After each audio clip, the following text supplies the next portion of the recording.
Okay. And then the other dude, 11:45, will be. Okay. Yeah, I mean, we'll literally have him on for 2 seconds. Like, ask him 2 questions and be like, all right, is it? The Landry Walker Curtis game was fantastic last night. Yeah. So I'm sure you'll want to talk about that real quick and then talk about what he's doing today. I do think it's a good idea we have Derry on either Thursday or Friday and preview. Right. I've warmed up to that. I've warmed up because usually I'm like preps means everyone changes. That was the channel. I didn't realize that was a huge game last night. I'm sorry. That's like one of the biggest games of the year. Yeah, it was, and it was back and forth until Curtis pulled away. I mean, there were like 2 of our top 5 teams in the whole. Well, they played the first game of the year. Well, Rummel plays Curtis every year, and that's 1 versus 2. Yeah, that's in October. That's 1 versus 2 every year, man. 49-21 was the final last night. 49-21. Ohio State over Indiana. So thank you. Make sure you give your props to Fool's goal. You're idiots. Total fool's goal. Fool's goal on that side of the table. Absolutely. Came back and everybody was depressed. Oh, me and Jeff were like high-fiving. Oh, yeah. I'm sure. I'm totally sure. Yeah, we hexed it by celebrating. Clearly. And so did the rest of most of Indiana fans, too. Losers. So, totally fine.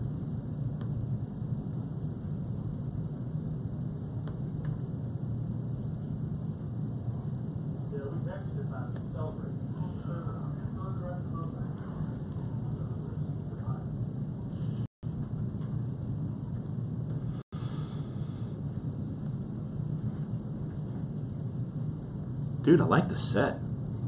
Yeah, it looks good. Yeah, I did too. It looks great. It looks good.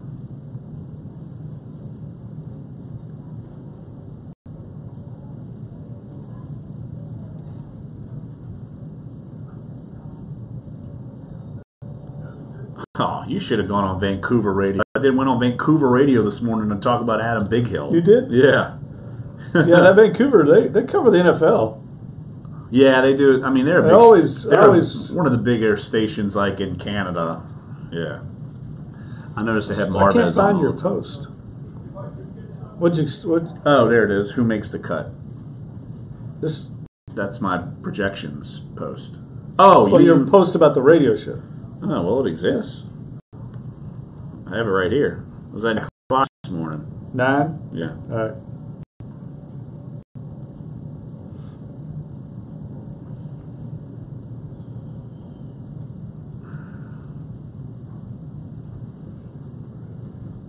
Yeah, I thought about like going to get a drink or 2 last night after the game. Smart move to just go. I know, I was the same way. I thought the same thing. Go home. I was like, knew I was going to be a quick turnaround. I got up at like 6:30 to finish. Yeah, I was up at 6:30, 6:20. Yeah, because I shower before I get the kids up. I know. It'll be nice. Once we get done with this, it'll be.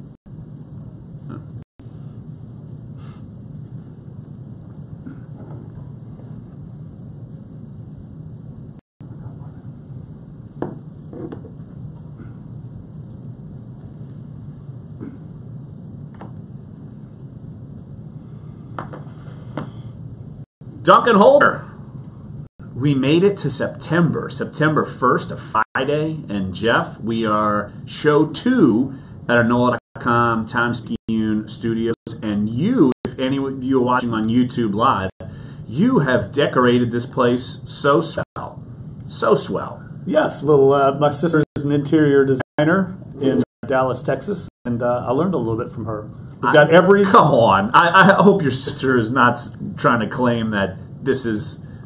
She'd probably do a better job. There's no doubt. But look, we've got everybody represented here in our coverage area for the most part, I think. I guess we could use Delgado and Xavier. And Rummel. And, well, who's responsible for that? I need to bring my Raider Pride Yeti cup and pop it right here on the set. I could. I should. Add a little color. We got the Brow, Anthony Davis here represented. And, yeah, it's a quick turnaround from last night. We left the Dome after midnight. And here, fresh. We're both fresh. Yeah, absolutely. I was even telling Jeff before the show. Because you get stressed out and like, man, let's go get a post-game drink. No, we actually have to wake up and be productive and bright and sunny, even though it is 10 a.m. I mean, it's still, you got to be on your toes. And so we're slowly learning this here at Duncan Holder, slowly. Yeah, those late-night turnarounds, thankfully the preseason is over. The Saints, of course, dropped a 14-13 decision with less than half their roster on the field for this game and less than half the Superdome filled.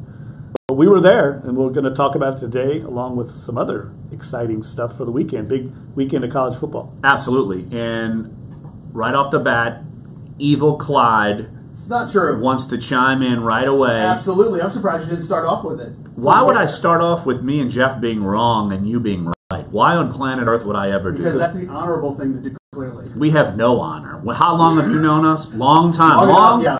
Long before you worked here, we have no honor. That's true. I mean, Clyde, I knew this going in, but I figured it would change now that I'm a part of the company. Clyde is officially, he can claim to have a lead in the college football pick'em weekly thing we do here on Dunc and Holder. That's literally one game old, as he correctly picked Ohio State. Those bums at Indiana I'll never ruined our pick hopes Indiana and dreams. again. They're dead to.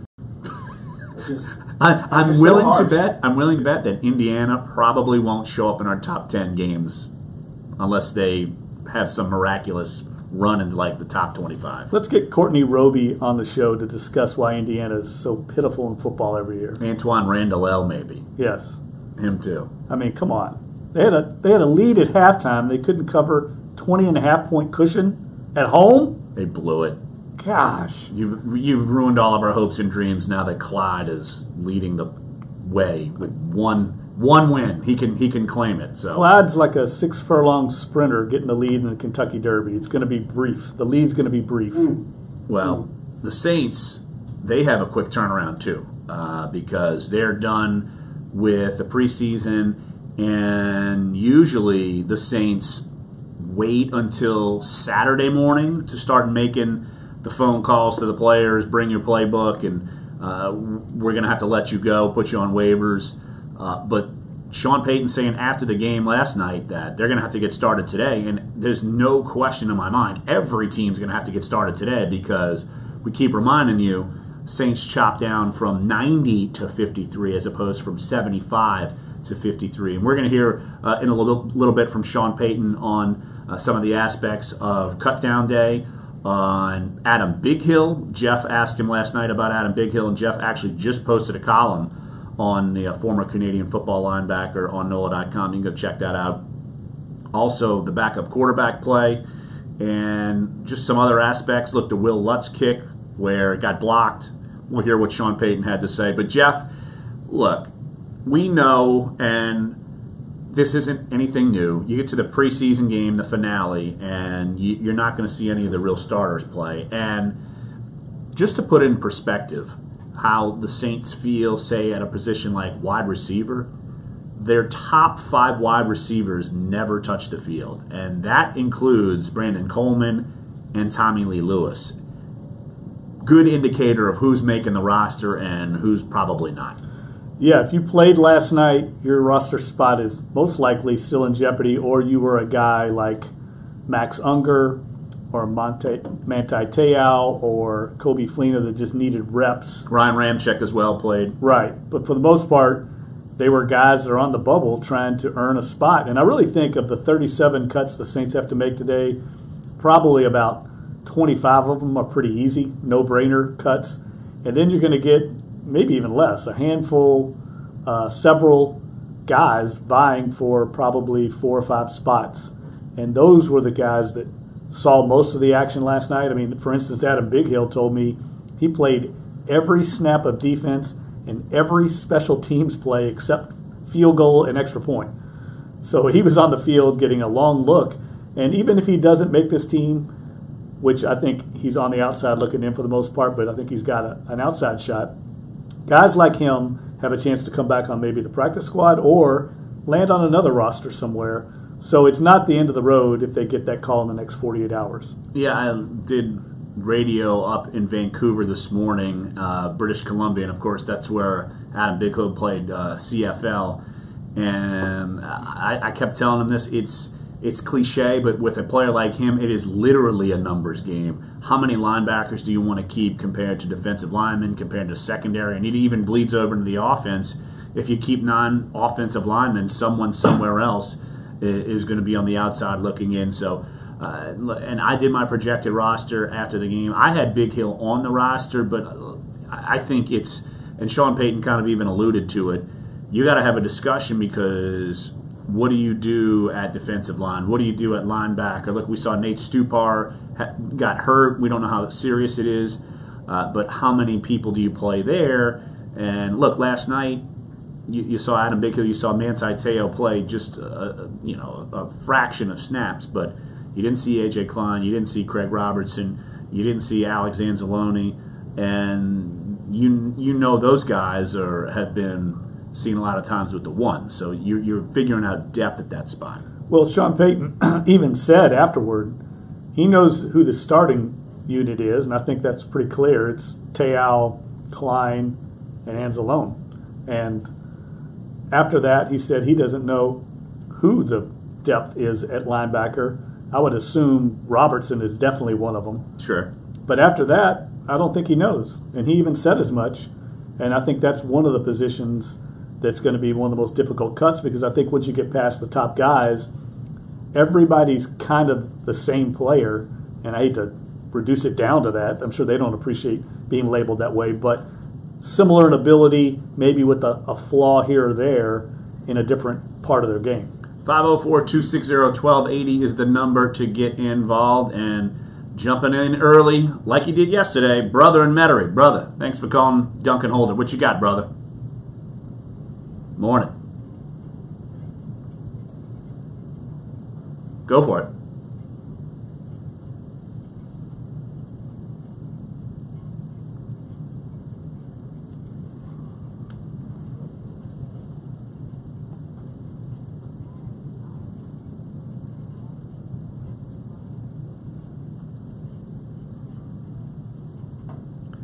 Brother, there's no question they're going to be looking at the waiver wire, and it's going to come in mass because instead of from 75 to 53, it's 90 to 53. And so the player personnel department is on high alert when all these cuts come through. They're going to be, and this is going to be everybody in the league. I think it's going to be more frantic than ever. And Jeff, as far as positions, you could probably say maybe offensive line depth there, and I don't know. What are the tight spots end? you I think tight end. Tight end with John Phillips going on IR. They're not too deep there. I think they like their top three with Fleener, Hill, and Human.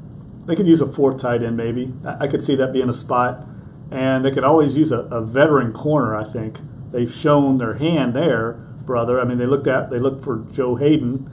In the trade market. So I think if there's a veteran corner that can come in and also play inside in the slot, that's going to be a position of value for them.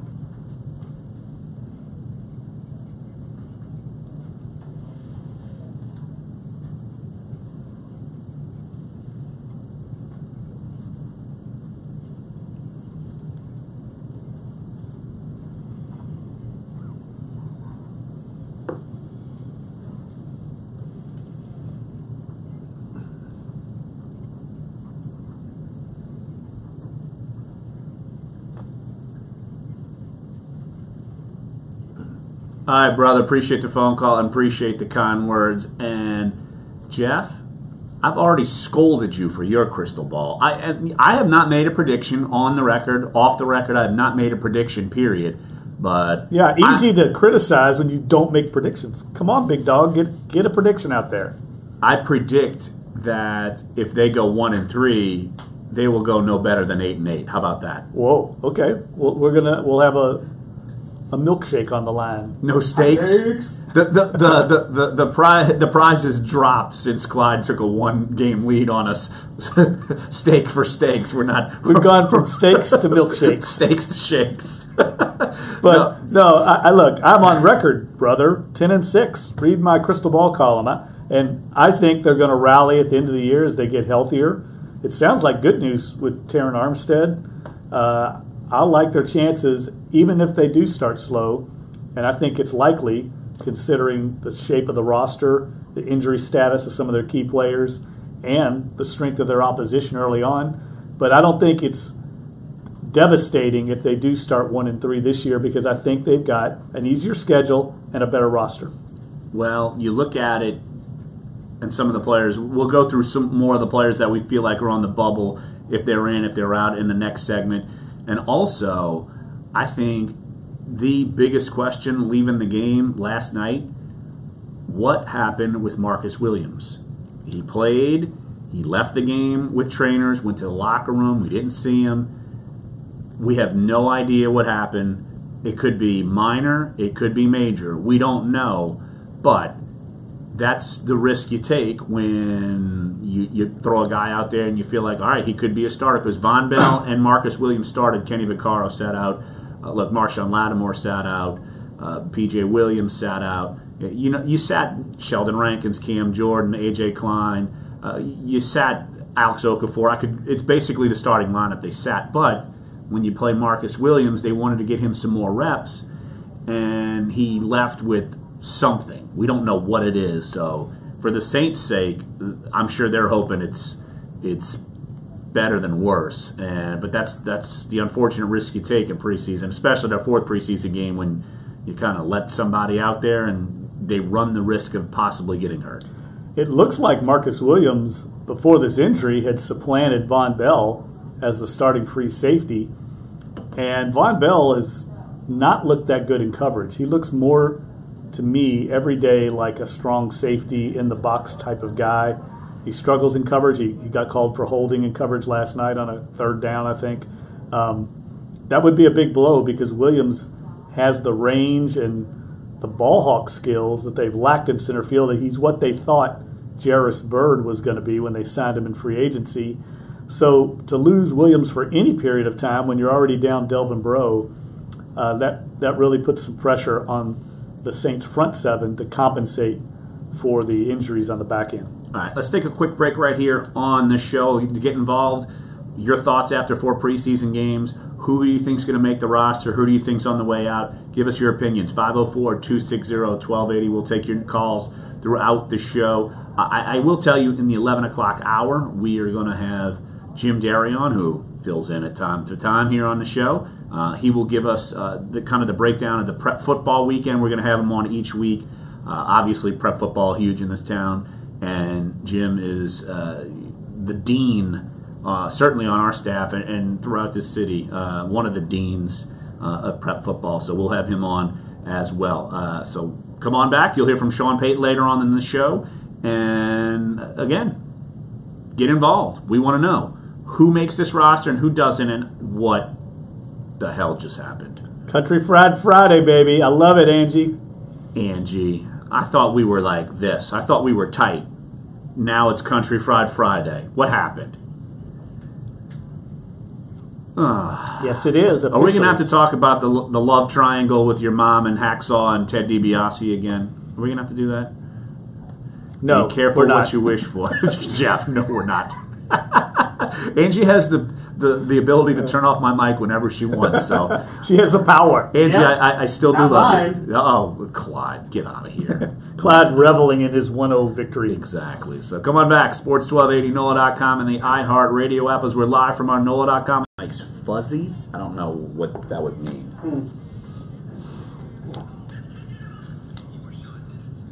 Yeah, I don't. Okay, I'll talk it. Yeah. All right, I'll talk into it. Test 1, 2, 3, 4. Mic test 1, 2, 3, 4. I mean, you should be up. I'm not sure. Yeah, I really don't know. Okay.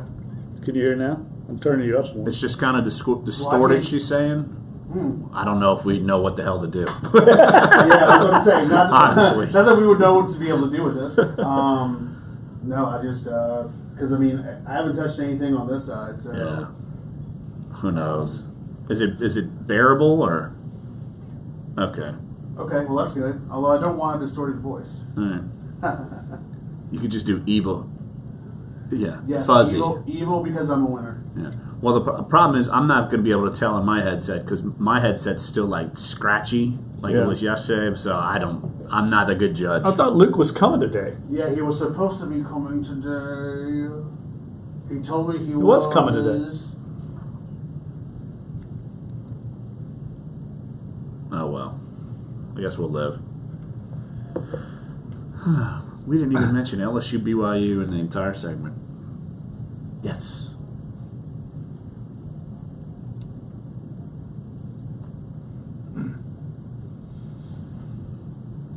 for this dude. It's like psycho. Angie, would you be good running the sound this segment? Cool. Okay, we'll do it this segment. All right. You know, it's weird. Is Big Hill's wife looks like him. Kind of like a female version of him. I could buy that. Like their eyes. Yeah.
Yeah, literally this running dude. I'll ask a question, you ask a question, we pump where to go, register, and that's it.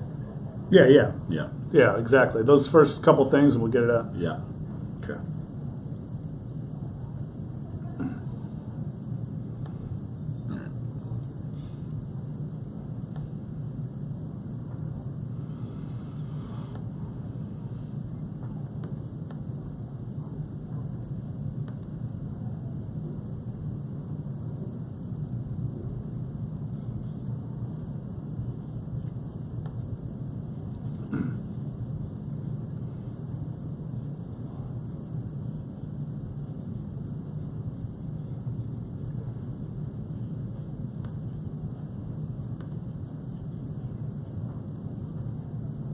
Okay.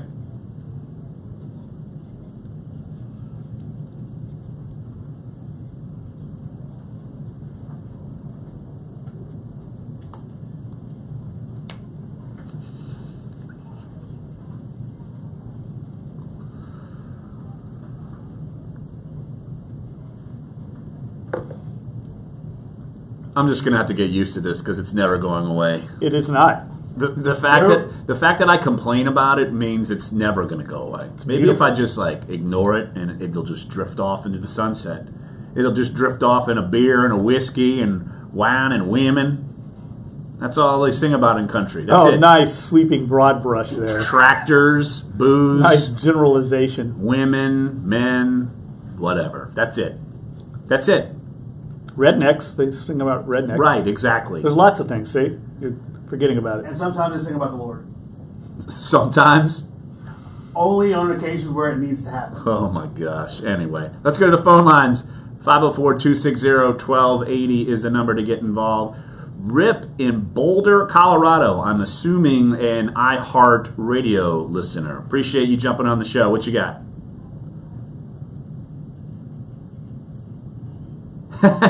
Threatened.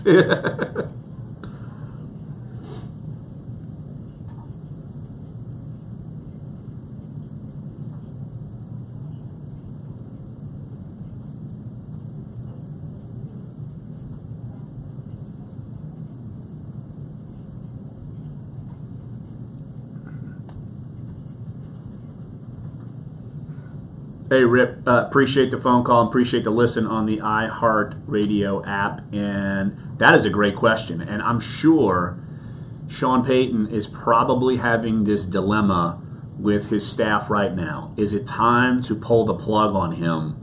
And that also goes hand in hand with an Adam Big Hill, because if Stephane Anthony's on the roster, Big Hill's out. I mean, that's just a given. But when do you pull the plug on a guy and say, look, we screwed up, even though it was a first-round pick?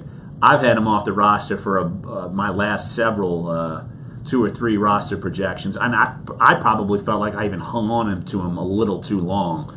But, Jeff, this is a hard decision for the Saints to make on Stephane Anthony? I think if the Saints had more cut and dried decisions at the backup spot, then they might move on from Stephane Anthony. But because they don't, he has a chance to make the final roster because they just don't have anybody better than him right now. And he does have potential, like you said, Rip. I mean, this is a guy, it's a first-round draft pick. And there's potential there. But the thing that worries me about Anthony is now this is the second coordinator that he's had and hasn't made a mark yet. He made a mark, I guess, his rookie year with Rob Ryan. But Dennis Allen clearly does not see the same things that Rob Ryan saw in him. That's never a good sign when you got a second coordinator in there and they're kind of moving you to the bottom of the depth chart. So I think it's a bad sign. But the fact that Sean Payton did bring Stephane Anthony's name up yesterday when we talked to him about the depth of the linebacker core, and he mentioned that they haven't had a good chance to look at him because of this injury, I think gives him a shot at sticking. And potentially, you also have to look at it this way. Guys like Big Hill could be put on practice squad, so you have options with some of the other guys on the roster, whereas you don't really have that option, I think, with Anthony, who's either not eligible or would get picked up by another team. And I did find that curious in his answer after the game. Stephane Anthony's name was not brought up. It was not part of the question, and he brought his name up. Actually, Angie, why don't we play cut 3 on Adam Big Hill, because I'm pretty sure that's where he mentions Stephane Anthony. So let's hear Sean Payton on Adam Big Hill and maybe some of the tough moves at linebacker.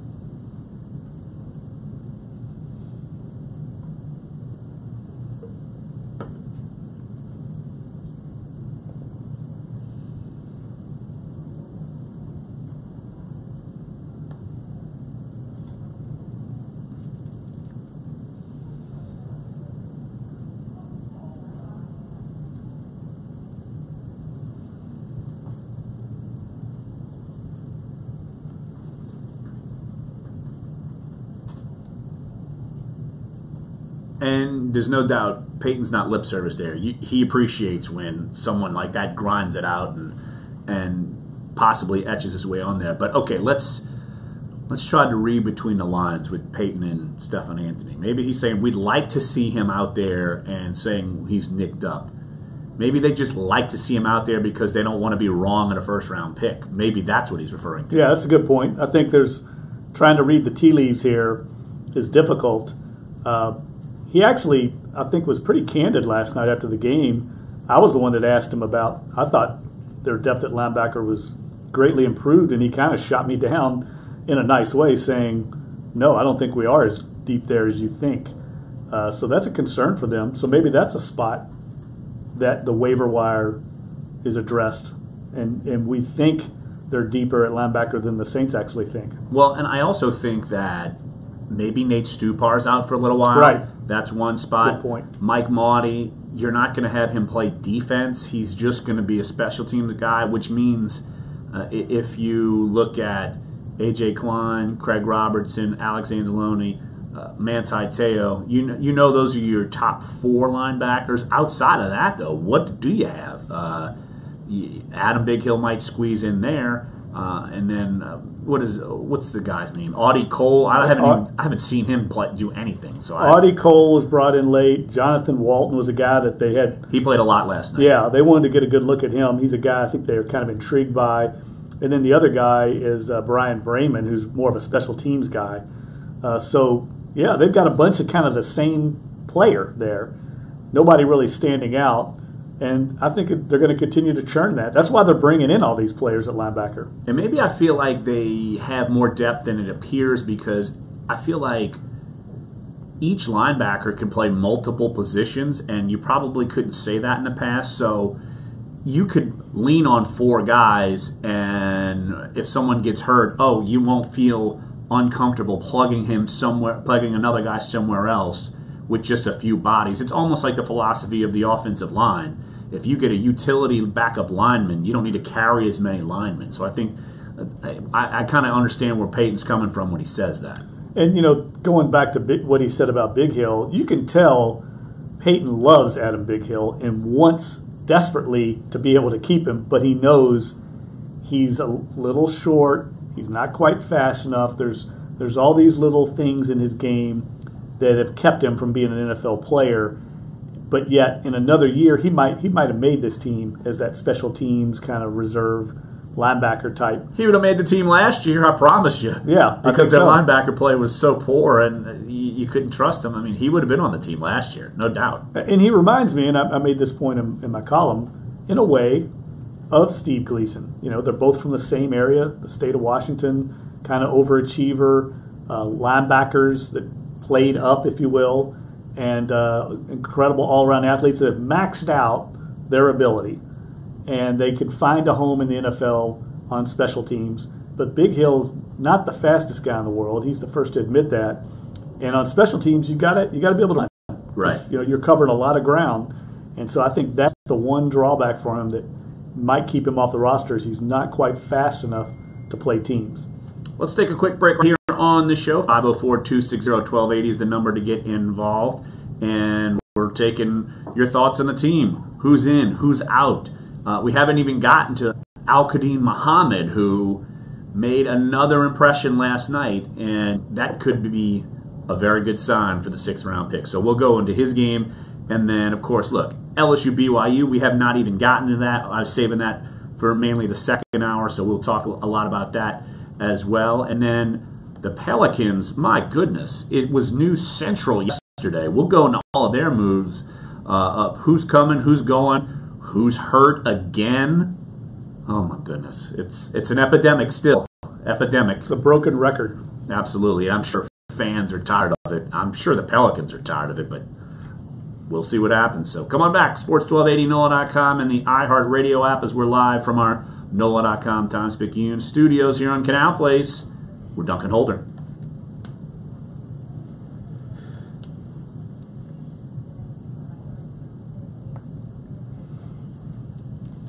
Why do these things always it drives me crazy? They always go across and come right. Why don't they ever go up this way? It's like a baseball, and it just sucks right into where we're at. Because it's the hot. I don't know. I mean, there's got to be follows the heat. I don't. Yeah, I don't know. there's something to that. No. Damn, that's chick, Paige Tompkins, looking pretty Cool.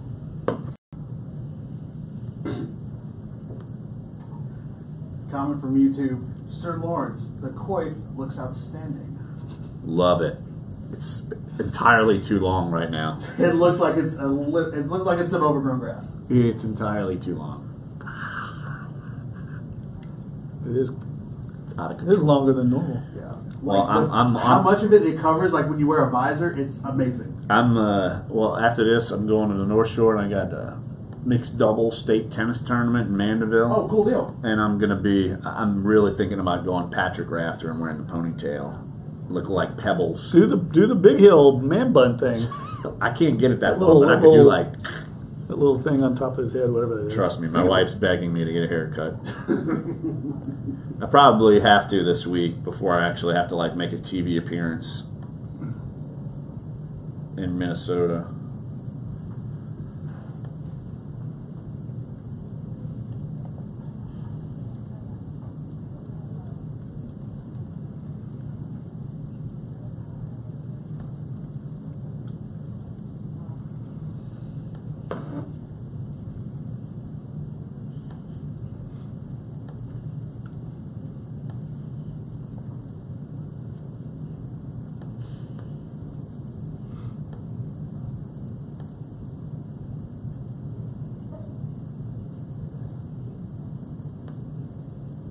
So the Kyrie Irving thing went through? Yes, it was because Boston added in a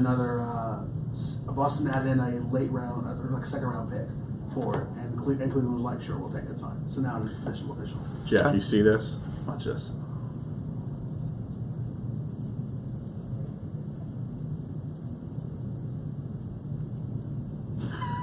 Is that Aaron Rodgers? Yeah, and then it was shoot. God, where It's is it? hysterical. No, but the tweet's even better. How it's like he's in an episode of The Office. Yeah, it really is. That's a great point. Look how many people are. That's so funny. Yeah, after I read that profile, I liked him even more. He seemed like a cool dude. Yeah. Well, the fact he just was him. Yeah. They went to her house. Yeah. You know, like that's cool. Yeah.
So we had a KFC commercial and then followed up with the country fried chicken with whiskey and beer and jeans.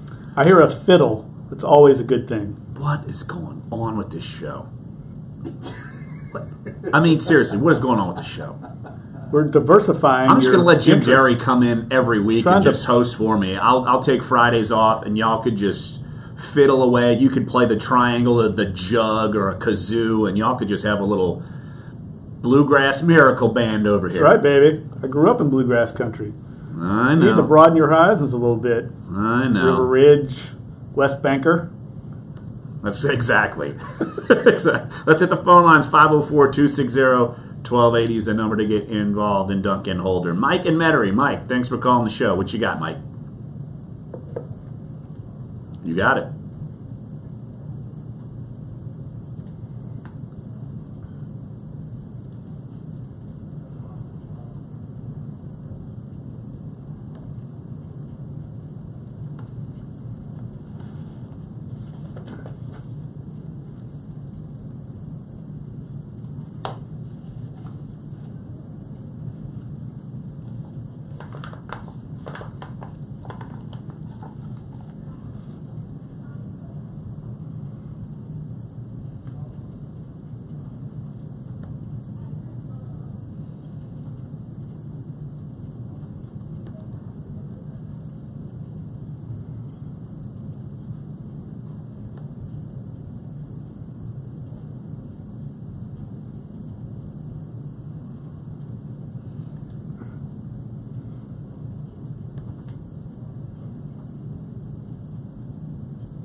Hey, Mike, appreciate the phone call. I could see the glimmer in Jeff's eye about the criticism of the backup quarterback play, because Jeff could not stop criticizing them last night in the press box. And Jeff, you got a point. It's scary, right? It's scary what you got behind Drew Brees. Drew Brees has missed one game because of injury in 11 seasons, and the Saints need to hope that extends to 12 seasons, because if he goes down, they might not win a game. No, it would be tough sledding. And look, the offensive line, there's certainly an issue with depth. And look, I would not be stunned if the Saints went out and plucked some reserve offensive linemen from some other team. I wouldn't be surprised if they signed, not necessarily to the 53-man roster, but some quarterback prospect that they like and put a different guy we've never seen on the practice squad at this rate.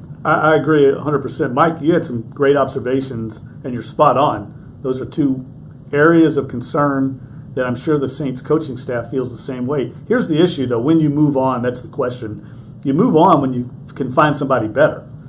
Who can the Saints find better?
Hey, Mike, appreciate the phone call, and look, good assessment. And yeah, honestly, it's something that the Saints are going to have to be paying close attention to. Look, last year they added Joe Callahan off waivers and put him on the 53-man while Garrett Grayson was still on practice squad. I think that just shows you their thought process. They won't shy away from going to find a passer that has not been with the system for a little while. Here's the complication. And the complicating factor, Mike, is they can't get rid of all of them. I mean, they have to have somebody that's familiar with the system, because if Drew Brees were to go down, you can't just throw somebody into this complex scheme. And this offensive system Sean Payton runs takes a while to master.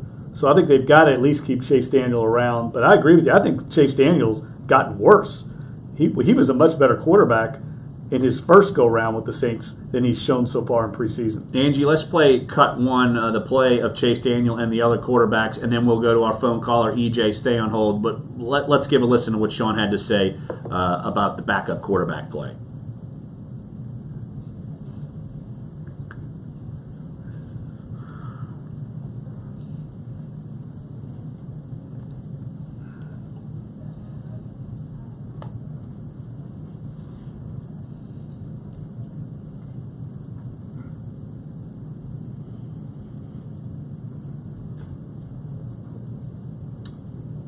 Putting on my decoder ring, if Sean Payton ever gives you a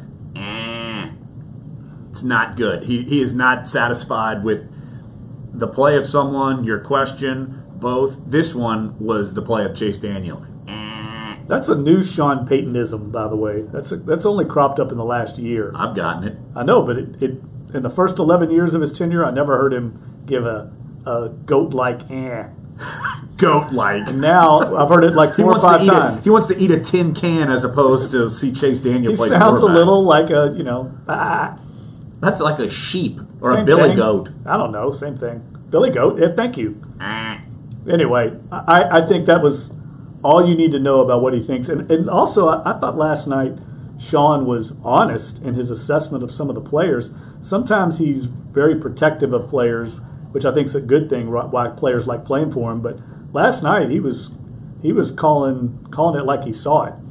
and was not afraid to criticize a player, because I think he knows there's a sense of urgency to this season, and he needs to start seeing some production from some of these guys like Chase Daniel. Maybe you read my column.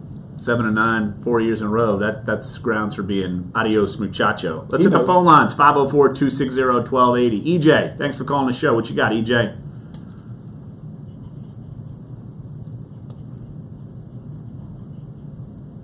Oh, wow. So it was just good timing.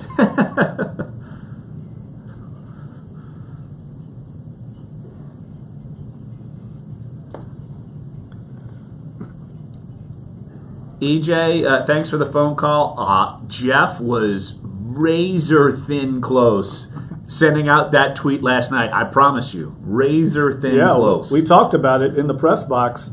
Kaepernick's among a number of quarterbacks that I think would be better than what the Saints have. Here's my concern with Kaepernick and why I think the Saints haven't shown any interest in him. I don't think he fits the Saints system. Sean Payton's offensive system is based on timing, anticipation, throwing to windows, getting the ball out quick.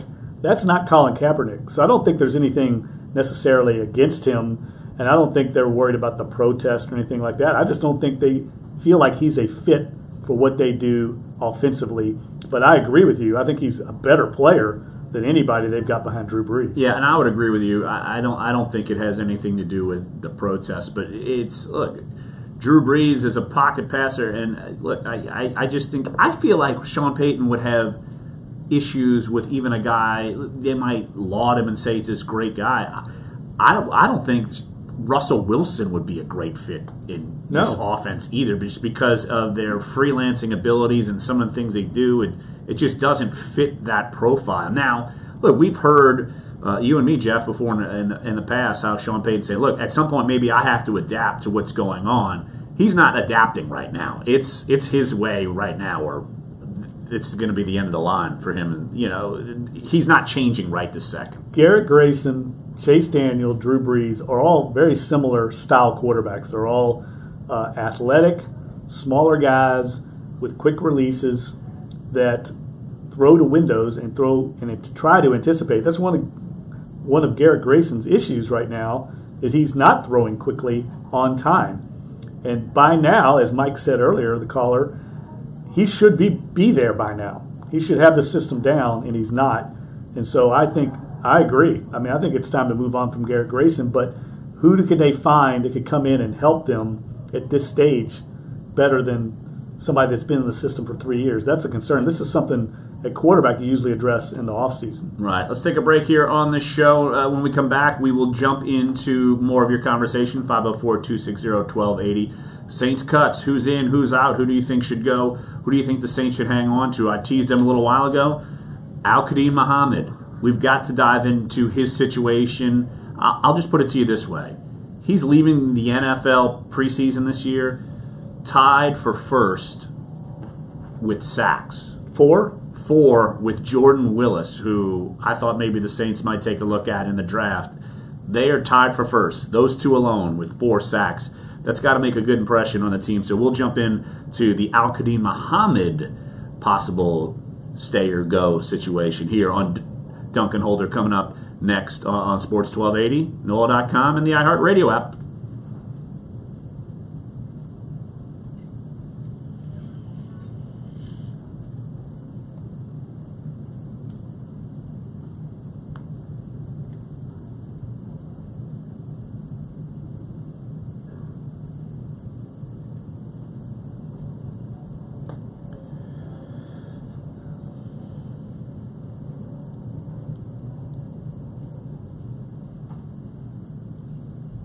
Well,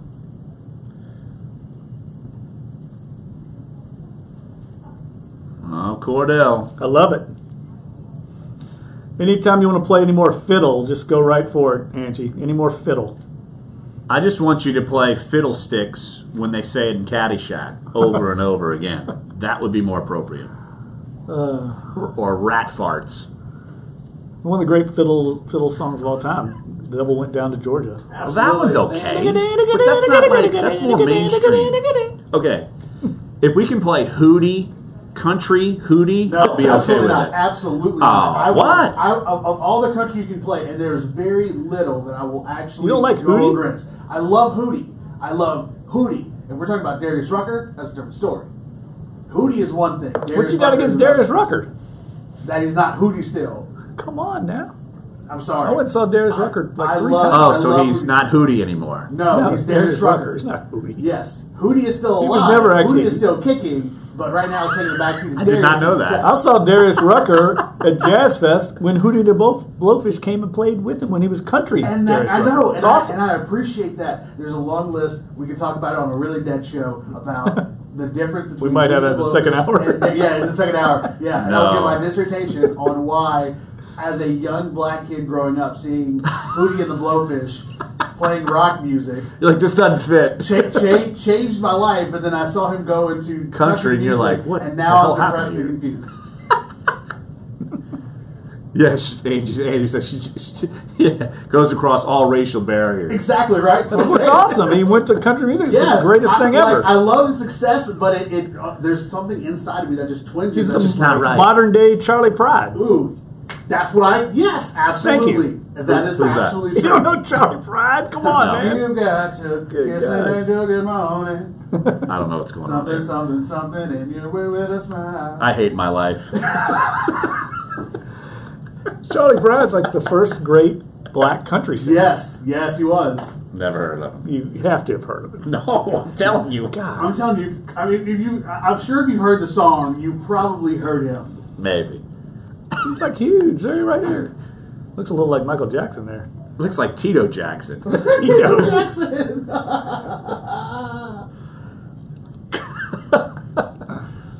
If YouTube Live could only hear us now. Oh yeah, we already got one. Featured One in the person- 2016 CMA Awards. Yes, I he think was. He's still alive. Yes, Okay. he's still kicking. It's from Sledge, All right. Mississippi. Yeah.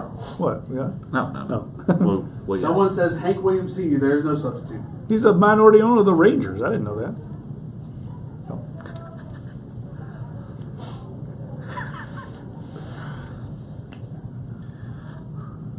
All right, so I could deal with the hybrid here. Hootie and the Blowfish, but Hootie is now in country, and Hootie hates to be called Hootie, according to Angie. Never call Hootie Hootie anymore. So depressing. It's Darius Rucker. So sad. But he's always Hootie. He became big because he was Hootie. He's a major Miami Dolphins fan. Right, they make him cry. Rightfully so. Jay Cutler's their quarterback. I'd be crying too. So, talking Saints, who's in, who's out, who would you like to see upgraded, who would you like to see jettisoned off? And I brought up Al-Quadin Muhammad. 4th game in a row where he creates havoc for a quarterback. 4 sacks. He hit the sack category in each game. I think he had a half sack in one and 1.5 in another. But he's affecting the quarterback. He didn't start playing until the second half last night in the Ravens game. First play he was in. Sack, fumble. David Onyemata picks it up, recovers it. And then later on in the game, when the defense was trying to make a stop, look, he had a tackle for a loss in the backfield. And you're not going to see it seems to me like the consistent in and out plays from him. He's not Cam Jordan by any means, but he certainly can come up with some significant plays. And to me, I think the Saints would be foolish if they got rid of him at this point. Yeah, I was thinking they could sneak him through on the practice squad, but I think when you're leading the entire NFL preseason in sacks, and that is such a desired aspect of the game, a trait that everybody's looking for, it's going to be hard to sneak a guy through to your practice squad. So I think they've got to keep him on the active roster. Probably 5 defensive ends, right? I mean, the 5 will be Cam Jordan, Alex Okafor, Trey Hendrickson, Darryl Tapp, and Al-Quadin Well, what Muhammad. about Haley Kikaha? Because you could say Hendrickson maybe as a kind of a hybrid guy, because you're probably going to see him play more on the inside, saying like different situations. So those 6 make it, and then I think maybe they only keep 4 defensive tackles then. Well, because you could, like I said, Hendrickson can move inside, and they'll do some different things. But yeah, I think that's a difficult cut too, figuring out who's going to be, if you're going to keep a hybrid, or like John Hughes last night had a pretty good game. I've been on the Tony McDaniel train a little bit because they're true nose tackles. But you could probably afford to unload one of them or both of those guys and keep, say, a Muhammad and maybe What about Mitchell Lavin? That guy keeps making plays. I'm just glad we know how to actually say his name, Mitchell Lavin. Yeah, I think that guy's got some versatility. He can kind of play both positions. I would keep him over your boy Tony McDaniel. Oh, I would too. I did on my roster, my final roster projection. I just think Tony McDaniel's a guy. If you need him, you go get him later. So let's go to Cordell in Minnesota, real quick as we wrap up hour number 1. What's up, Cordell? Real quick, what you got?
Yeah, Cordell, appreciate the phone call as always. I know you're hitting the roads in the truck up in Minnesota. Appreciate it as always. I just feel like if you were moving, say, past Drew Brees, like you were moving on, maybe I'd be more open to Kaepernick. But you'd have to cater the offense differently to someone like him, and I just don't think Sean Payton wants to do that. Yeah, you're talking about a change in offensive philosophy. So I don't know if that's going to happen right Absolutely. Now. Hour number 1 is up. Hour number 2 is on the way. We'll be talking LSU, BYU, more Saints, and some prep football as well. So come on back. Sports 1280, NOLA.com, and the iHeartRadio app. We're Dunc and Holder.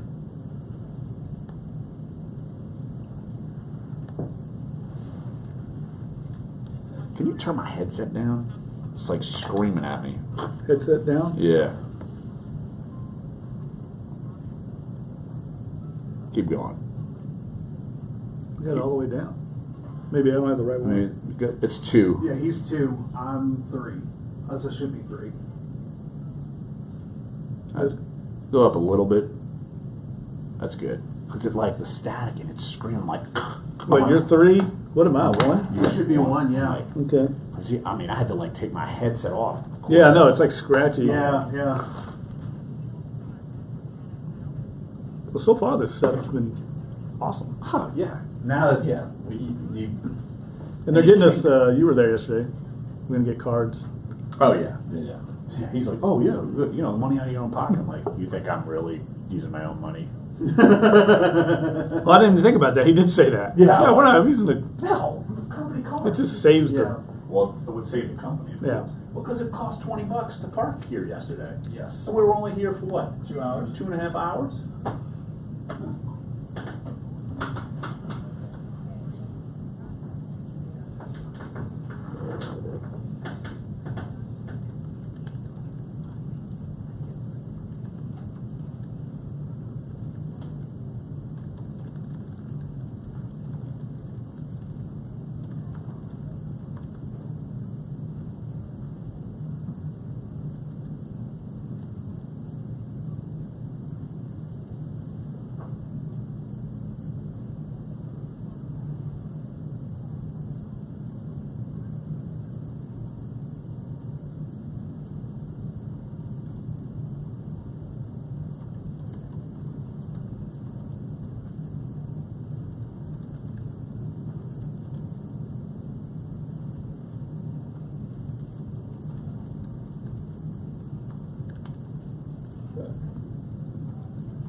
So are we calling this race guy? Yeah. We should, dude. I sent it to Angie already. You think we can move it up to like 11:15? Save the final segment, talk LSU BYU, because we're like we're gonna like run out of time. Yeah, I'll call him. I mean, I'll check. Yeah, man. Sorry, dude.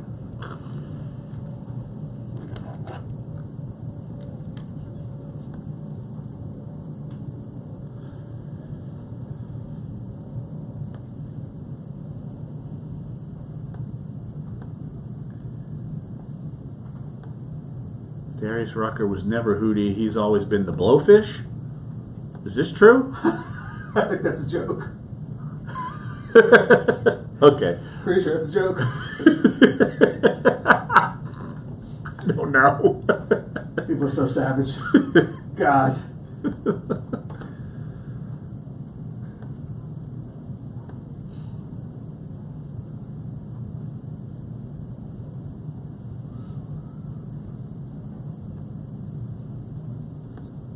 Nat in New Jersey. I mean, it's amazing, the iHeart app. It's amazing. Everywhere.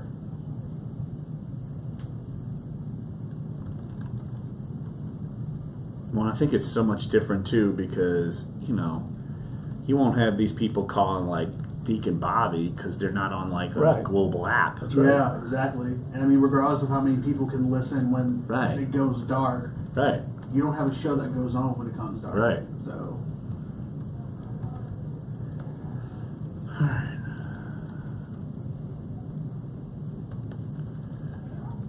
All right, we're going to play the rest of this sound real quick, and then I'll get to the caller. Well, maybe not the Lutz kick. We'll just play the evaluation stuff.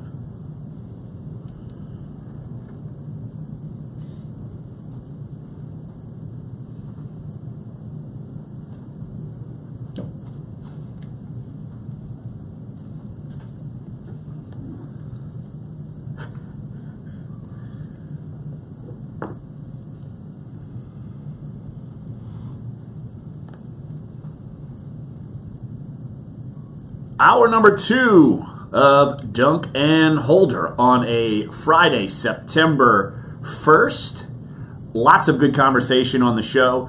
We're trying to get to Pelicans news. We're trying to get to LSU BYU, but Saints, as you would predict, can drive a conversation. And as the cuts are looming, like the Saints have to cut the roster down to 53, whether it's waiving a guy, releasing a guy, putting a guy on IR, whatever, they've got to get that roster down to 53 players, and they got to do it by tomorrow afternoon. And I would assume that those cuts are going to be going down starting today. Usually the Saints like to do it on a Saturday, and it's almost like they procrastinate. I don't know. But this year they can't afford to because it's 37 moves or 36. I'm not sure if they were at 90 anymore, but it's at least 30 moves, which is far different from what they've had to deal with in the past. So 1,100 players are going to lose jobs in the next 48 hours. And like I said earlier, I think the Saints will start making some cuts today on the guys that they know are expendable and move on from them. But some of these last several roster decisions, I think, are going to go all the way down to the 11th hour. Yeah, I think so. And maybe from word they get from other teams if like a guy's going to be cut or not, or a decision on maybe throwing a guy on IR or not, or something like that. So yeah, the cuts that are, say, the guy who's 89th on the roster, 86th, 80th on the roster, you could get those out the way now. And it does sound harsh, but that's just kind of the nature of the business. You don't want to say the guy's at the bottom of the roster, but he is, and so you can get those out of the way. Now, let's hear a couple of sound bites from Sean Payton, and then we will hit the phone lines. 504-260-1280 is the number to get involved. I know we've got a Nat in New Jersey. We'll come to you in a minute or two, but let's hear from Sean Payton about dealing with the increased number in the cuts coming up today.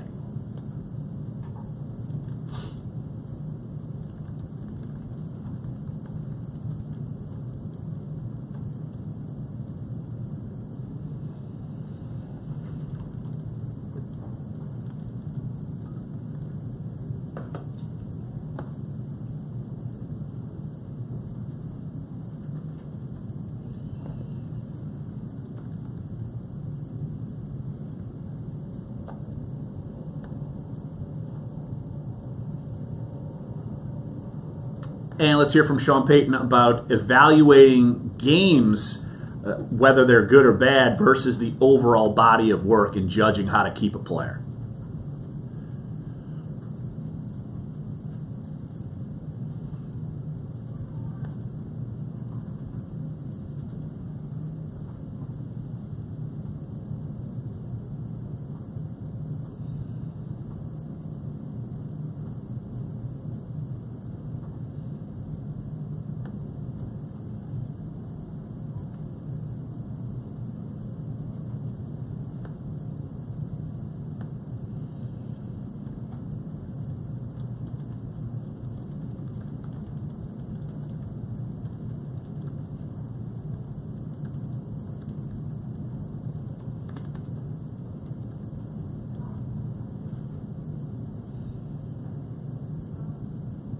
(504-260-1280) is the number to get involved. Let's hit the phone lines. Nat in New Jersey, I'm assuming listening to us on the iHeartRadio app. I know our signal at 1280 is great, but it probably doesn't reach Jersey. So, hey, Nat, appreciate you jumping on the show. What you got?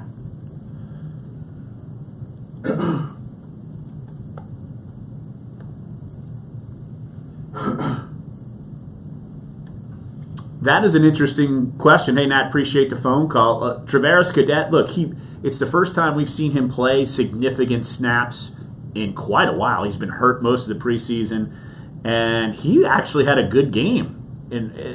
Not necessarily maybe in the return game, because even Sean Payton complained about it, but that's kind of been what Travaris Cadet is. He'll get 3 or 4 yards on a punt return, but he looked versatile, the guy who has kind of always figured out a way to stick on the roster.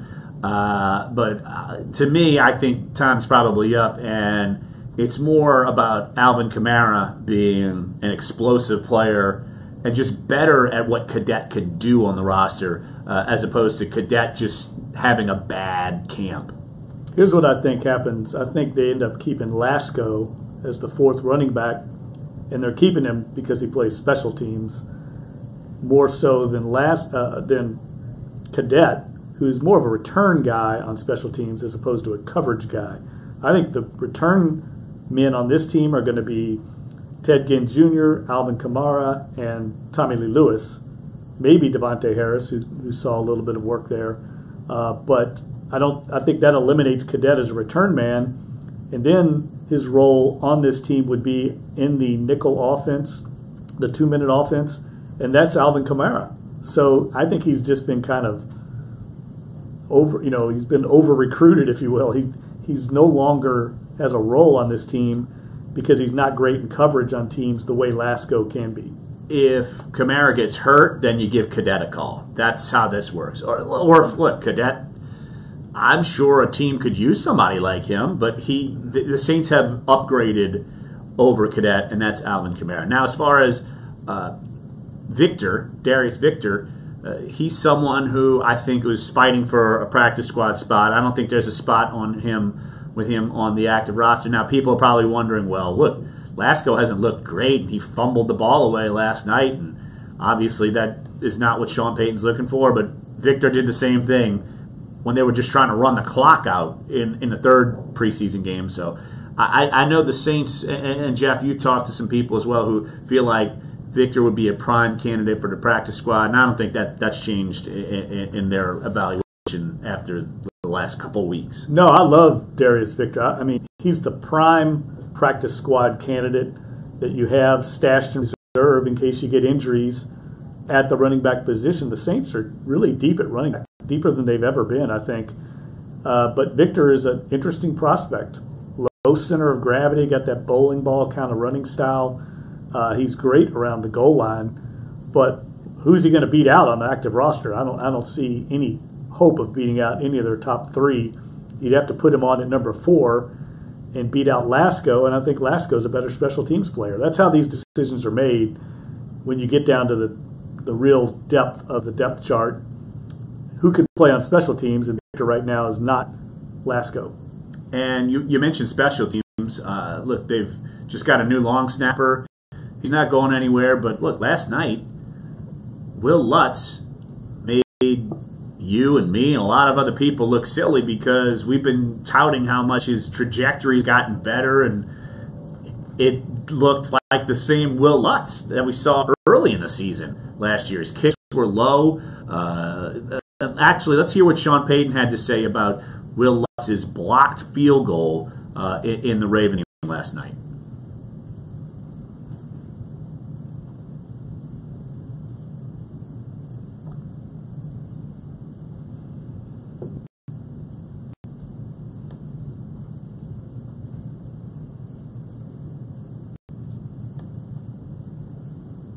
Now, is it new snapper and also Chase Daniel?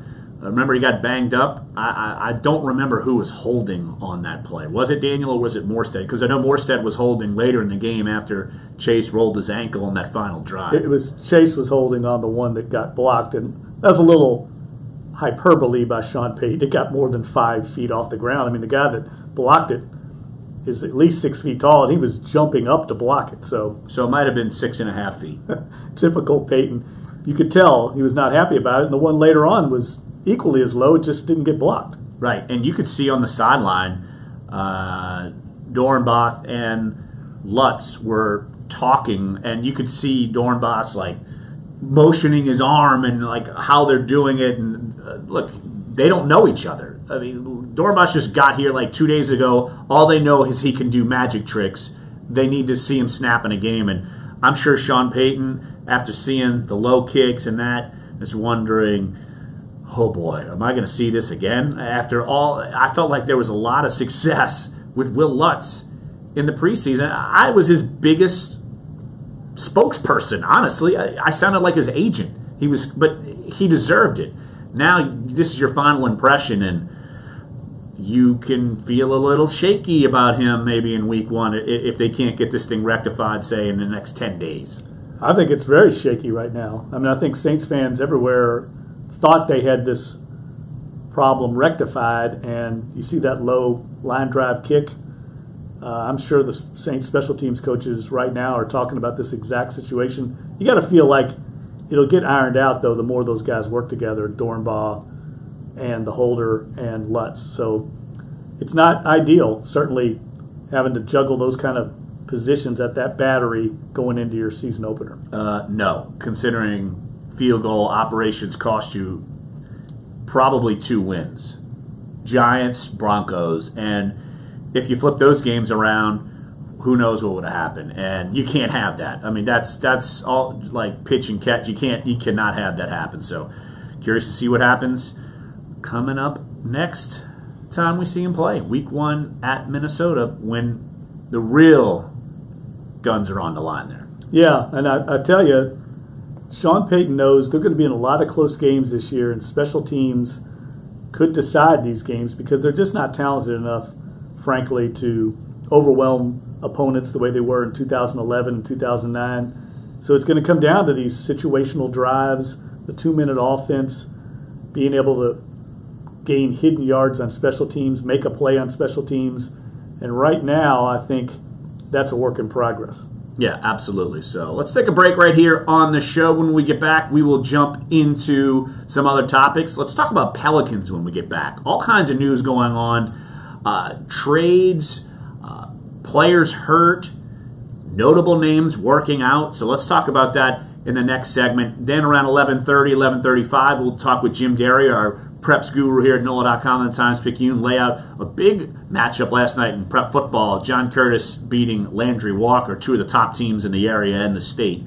And then we will also talk LSU-BYU in the final segment, kind of wrap up the show, as of course LSU-BYU in the Superdome on Saturday night at 8:30. So come on back here on Sports 1280, NOLA.com, and the iHeartRadio app as we're live in our NOLA.com Times-Picayune studios here in Canal Place. We're Dunc and Holder. Yeah, so this guy's ready. Okay, go. I mean, we need to. I need to let her know. Yeah. Yeah. Angie, did you see? I just emailed you. Can we call that Jamie Monroe guy now? Okay, we'll get him at the top of the next hour. What's up, Sam? Next break. I'm sorry. Yeah.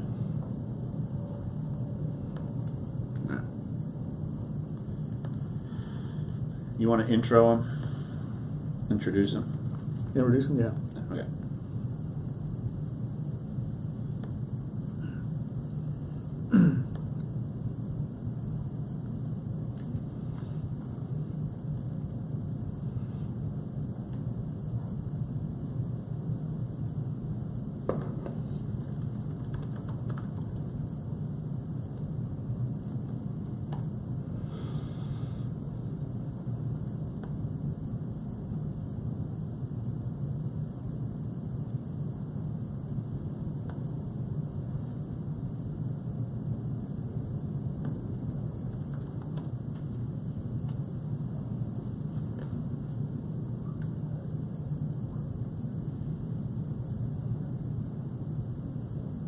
Can't believe it's already September, man. I know. It's crazy.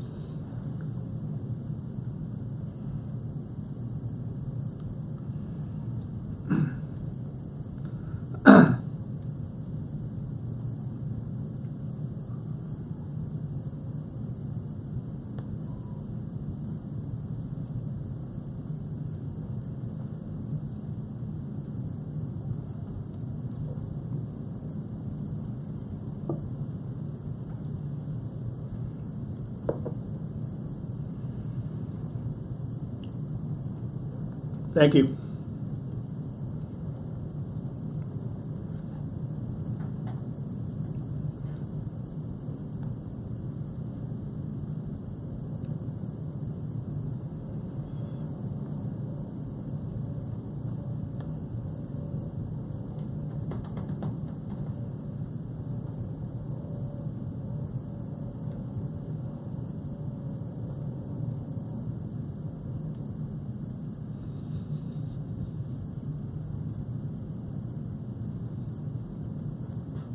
Behind every price-line deal is a team of data scientists.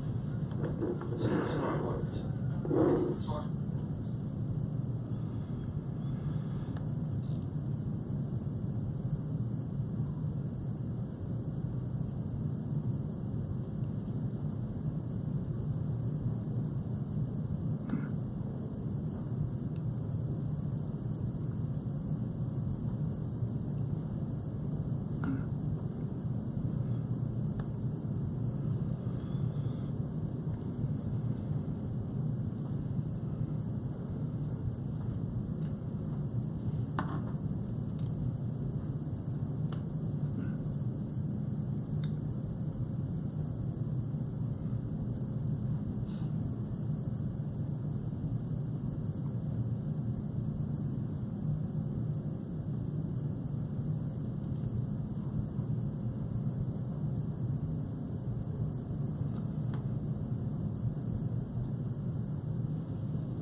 You see, this is okay.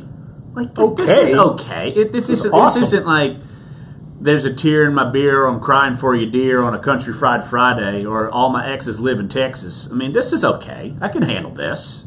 That fiddle. Hootie, That this, I can handle this. I can't hear what this is. What is this that's playing? Devil went down to Georgia. Thank Okay, you. I mean, I don't understand how it has to be like mainstream. Like, you know that there's a difference between like, you know, types of country and western.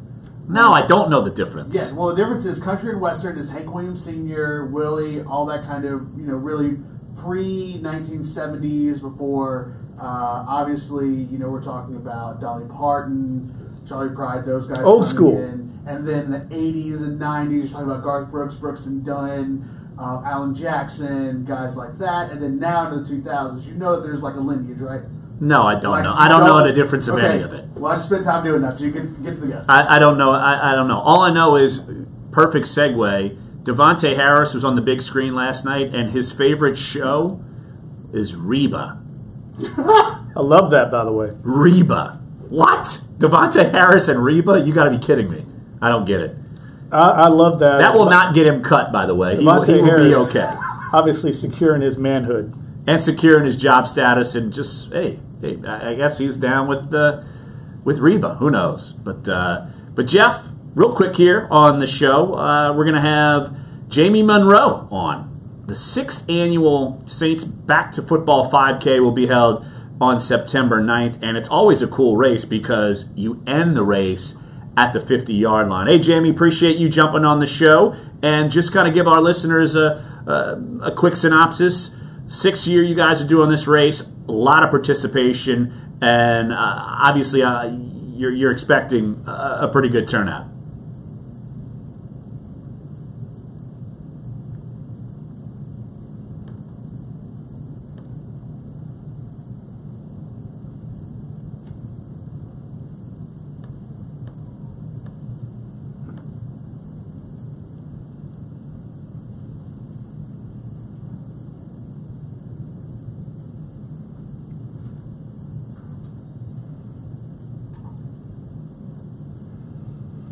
Jamie, one of my favorite things about this run, in addition to the fact you get to finish in the Dome, is a lot of the participants, a lot of the runners, dress in costume in classic New Orleans fashion.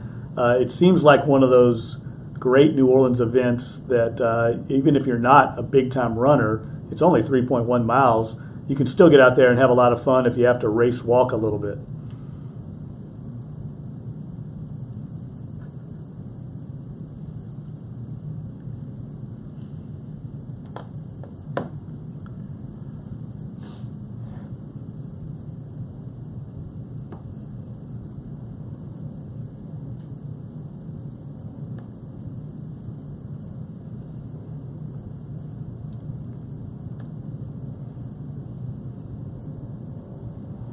And also, can you tell people if they're still interested, first of all, the beneficiaries of this event, Louisiana Children's Museum, Friends of City Park, two great organizations, but also if you're interested in getting involved corporate-wise, still got spots available?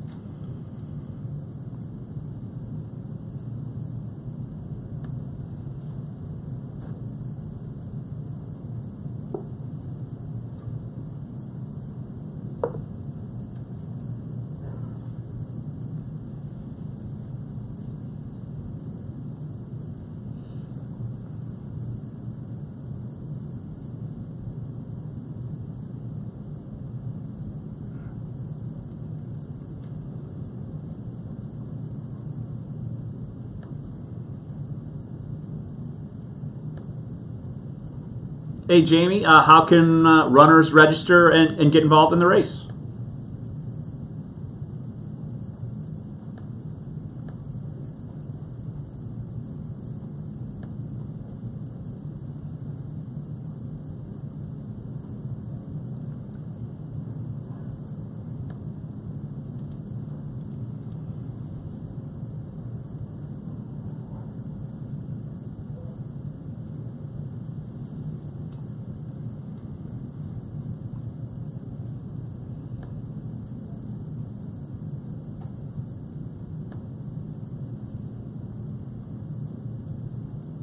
All right, good deal. That's Jamie Monroe. He's the director of the Saints kickoff run. That will be September 9th. That morning starts at 7:30 a.m. Hey, Jamie, appreciate the time. No problem at all. And yeah, you could run and finish on the 50-yard line. I think that's worth the price of admission right there. Yeah, and it's a week from Saturday, so you can run that race, come back home, watch a little college football that day, and then head up to Minnesota and get ready for the Saints season opener on Monday night. So it works out well timing-wise in every way. Absolutely. Let's switch gears over to the Pelicans now, and all kinds of news going on yesterday. Didn't they realize that Saints and Ravens were going on, and LSU BYU's Saturday night, and so is Tulane and Grambling? But no, it was like Pelicans news bonanza yesterday. And I'm sure it's got some fans wondering who on planet Earth is going to play small forward. The Pelicans finalizing a deal to send Quincy Pondexter and a second-round pick to the Chicago Bulls. This is according to the Vertical. And you already know that the Pelicans are going to be out with Solomon Hill. Now they get rid of another small forward. What is the plan here? And if you look at it, it seems like they're actually going to be making some plans. The trade would involve getting rid of some salary, so possibly maybe to go out and get a Dante Cunningham, or possibly to maybe add someone like Josh Smith or Martell Webster or Chase Budinger. Adrian Wojnarowski reporting that the Pelicans worked those veterans out, and so they're trying to make some moves happen with the loss of Solomon Hill. And they've got to. I mean, this is a critical spot in their starting lineup. We're talking about a starter they're trying to add here in September, a month before the practice starts in training camp. Not an ideal situation. The good thing is the Pelicans have their core of their team is going to rotate around the two big men inside and their two guards in Rondo and Holiday. So they're trying to add a fifth component to the starting lineup, and he's going to be the glue guy, the wing shooter that helps out when everybody focuses on the two bigs. So this is a role player. They don't have to add a frontline star, and they don't have the money, frankly, to add a star. But they're scrambling right now, and the trade of Quincy Pondexter is eyebrow-raising because this is a guy they kept on the roster for 2 years when he was hurt, because they wanted to keep him around for everything he brings to the locker room as a leader. They simply had no other choice but to move him to create some cap relief to add to the roster. So I don't think it was something they wanted to do. It was something they had to do. I think the fact that they were able to move him is telling. That I think that it was probably not easy to move someone like him, considering the guy hadn't played in 2 years. I think the Bulls will probably end up releasing him, right? In a salary dump, and the injury to Jackson, which we haven't even brought up yet. Yeah. That's troubling as well because they're shy at depth in the backcourt. I think they were counting on him to be depth at both guard positions. And Jeff just alluding to it, Pelicans rookie guard Frank Jackson will have surgery today after breaking his right foot, according to Wojnarowski. Of course, he was the Pelicans' draft pick, number 31 overall, after they traded up in the draft. He underwent surgery on the same foot and made to correct a stress reaction that nagged him in his freshman season at Duke. So it's another why didn't they do this earlier situation. Lends you to question the medical staff again. It's brought on themselves, and now you've still got more questions now that Jackson's going to be out. Who knows how long? 4 to 6 months? Is that what's being reported out there? Larry, and this is something I saw come across the route real quick, that sources are saying that he did have successful surgery today and is expected to miss about 3 to 4 months. 3 to 4 months. So that's just another bummer for the Pelicans. Boy, whew, things are going swimmingly for them. Look, they got Drew Holiday and Rajon Rondo, and they can't field the starting five. Woo! Woo! I think people have become immune to the injury news with the New Orleans Pelicans. Just when you think they're past it, something else crops up. It's very difficult to understand. Either they've been extremely unlucky, or their medical training team is extremely incompetent. It's one of those two, more than likely. A little bit of both. All it signals to me is there's a reason why in Bovada, the gambling site that we quote a lot, they have the over-under on wins for the Pelicans this year at 39.5. So, really? Yeah. Saying a losing season, I don't think that's accurate. I think they'll go above that unless, again, this is a lot like the Saints. Razor-thin margin for error. If Anthony Davis goes down for any length of time, and he's had all kinds of injury problems throughout his career, they don't have much to hang their hat on. So they really can't afford any serious injuries to their bigs. No, not in the least. Not the big two. No chance. So let's take a break right here on this show. And when we get back, we'll talk prep football, as this is the opening weekend for high school football around the state. And our man Jim Derry, Preps guru for NOLA.com, that's Time Speaking, will join us to get all the latest on all the big matchups. And look, one already happened last night. John Curtis and Landry Walker. Sounded like it was a great game, and you would think so for two football powers.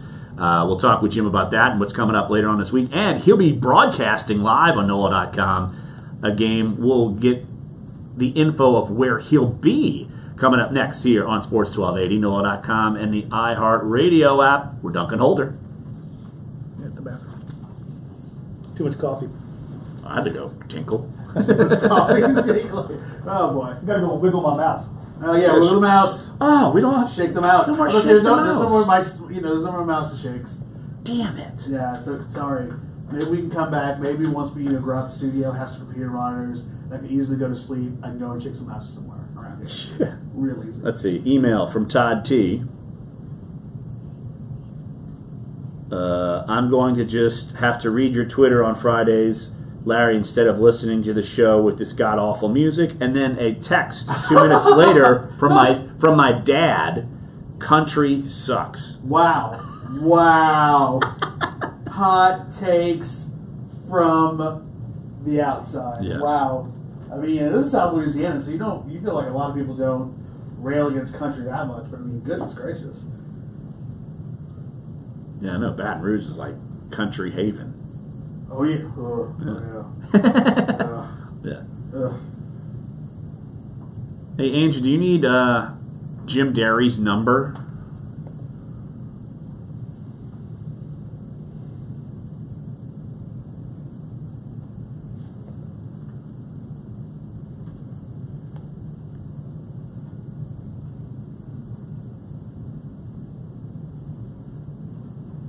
Oh, hey, Dave. Yeah.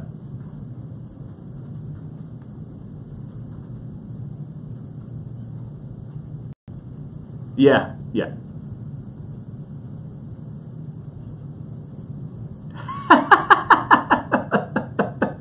I know.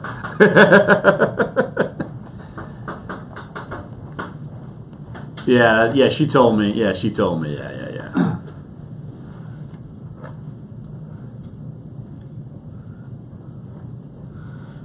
Oh, no. It's the shtick. It's.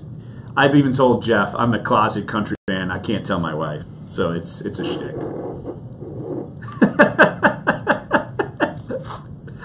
No, but I do need to give you a number for a guest Yeah, here. you need it? Yeah. Oh, so I had it right here. Okay, it is. There it is.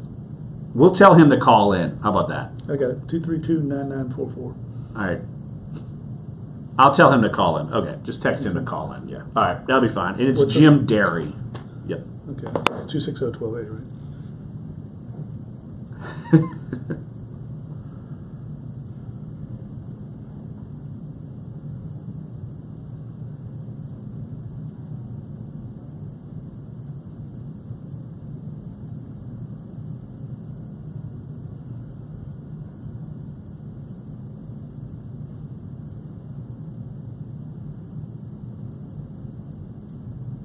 Welcome back. Duncan Holder here at our NOLA.com Times Picayune studio here at the foot of Canal Street in our 31st floor offices. And Jeff, I still have to compliment you. Look at the set. If you're watching on YouTube Live, Jeff did a great job. I can't believe we've got this plush Anthony Davis doll and it's still standing. I'm surprised I haven't whacked it and knocked it over yet. It's coming. That would have been a bad omen, considering we just talked about how they cannot afford Anthony Davis to get hurt at all. It'd be like the Anthony Davis voodoo doll. I did not even put two and two together. Yes, that was he not. needs to stay upright. That was not by design. If he goes down, that's a bad sign. Pelicans fans everywhere will blame us. Yeah, don't put your coffee next to him. You could dump it out. Bad, what do they call it? Gree-gree. Yes. We don't need any bad. Looks like the Pelicans have plenty of bad gree-gree. Yeah, they've had bad enough here. But yeah, Jeff, as far as prep football, we're going to have Jim Derry come on here in a minute. And look, last night, I would have probably preferred, rather than being in the Saints preseason game, it sounded like John Curtis and Landry Walker, two of the best teams around.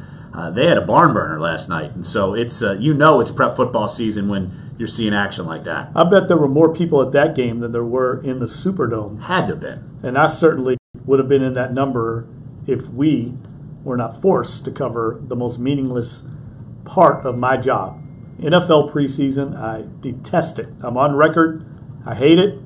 And the fourth preseason game, above all others, is the most irrelevant game. And I know people are going to say, whoa, there's 3 or 4 jobs that are on the line. Who cares? I mean, these guys at this point, it's very rarely does a guy make or break the roster because of that one game. I tried to tell you not to go. I tried. My bosses would not listen. I guess I'm not the boss. Unfortunately. I'm not the boss. Yeah, so you had to go. But look, they had a bunch of games last night. I know, and look, last night John Curtis won 27-18, beating Landry Walker, and our own Amos Morale was there, documenting everything. And look, if you want to follow someone, if you're Prep's football guy, you know how he did for Saints training camp with what's going on and everything he can do with Mike Thomas video and this and that. He does it without restriction on prep coverage. So we are multimedia prep coverage here at NOLA.com. Yeah, and I believe that JD is going to be out every weekend, and I know he's got a variety, and we'll get him to tell us this, but a variety of different co-hosts and color analysts that'll join him. But this is something I think is going to continue to grow, and we know that New Orleans has rabid prep football fans. I mean, Friday nights around here, drive around the city. It's amazing. If you add it up, I wonder how many people on a random Friday night during the season are actually in attendance at high school football games. I bet it's close to 100,000 overall. It's probably pretty close. Yeah, it's probably pretty close. Now joining us right here on the show is Jim Derry, our preps guru and sometimes co-host of Dunc and Holder, and I'm going to blame him for Country Fried Friday. Jim, this is all your fault. It is a tradition like no other. Unlike any other. Just put it up there with the Masters. It's become that, and I've just got to deal with it. Hello, friends.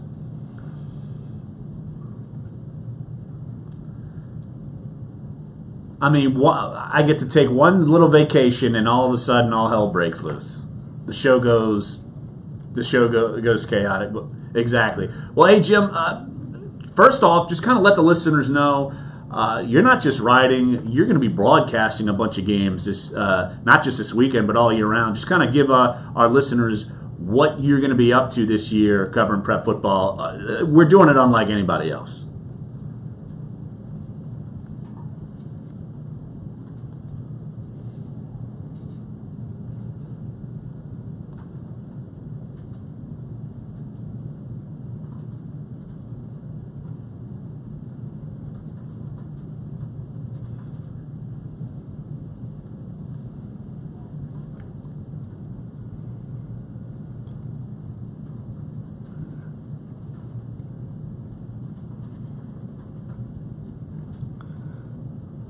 JD, how can people find your broadcast?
Jim Derry joining us right here on Dunc and Holder. You can follow him on Twitter at Jim Derry Jr., J.R., not spelled out. But Jim, look, last night, big game, Curtis, Landry Walker. You know both teams are going to be excellent, as always, and very good matchup. John Curtis winning that game. But what are some of the other matchups, and what did you kind of make of that matchup going into that one?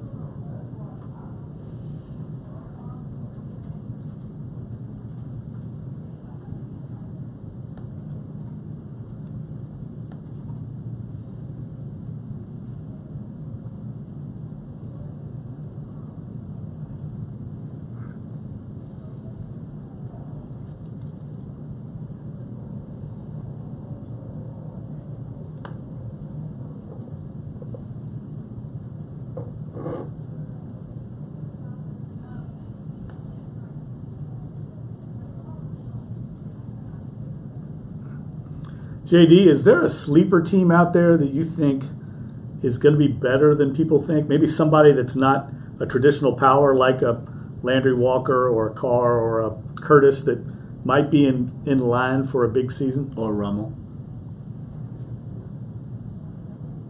That's what I'm saying. Jeff left them out conveniently.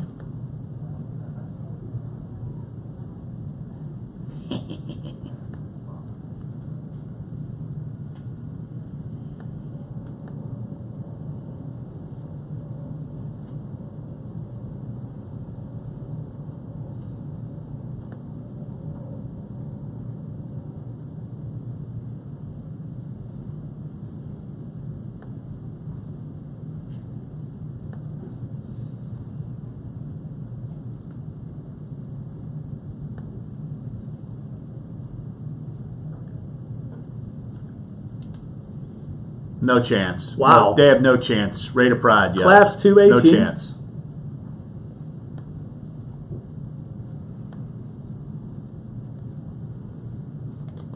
No chance. No chance. That's not happening. I don't need to know anything about prep football. No chance. Absolutely. Hey, Jim, we'll have you on each and every Thursday or Friday, whichever day works for you, and we will lay out the landscape because prep football is obviously gigantic here in the New Orleans area. Appreciate it, Jim. We will. Trust me, we will. I'm going to have to learn to embrace it because it's never going away. It's never going away. Nor should it.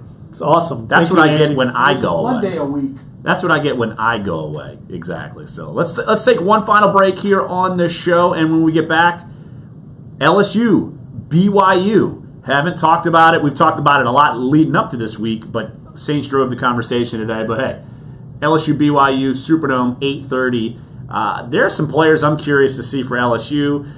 And so, yeah, we'll be back here on Sports 1280, NOLA.com, and the iHeartRadio app. Who is that? Oh. That's not Angie anymore, right? No. I thought Angie was in there still. I'm talking to Angie. Yeah, Jeff, can you turn my mic down? Yeah, we're dealing with any equipment stuff. It's like we don't know what the hell's going on. Yeah, okay.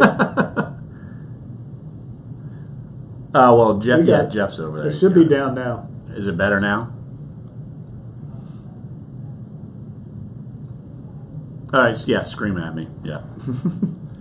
And then we'll get out at 58:50. Cool. Okay.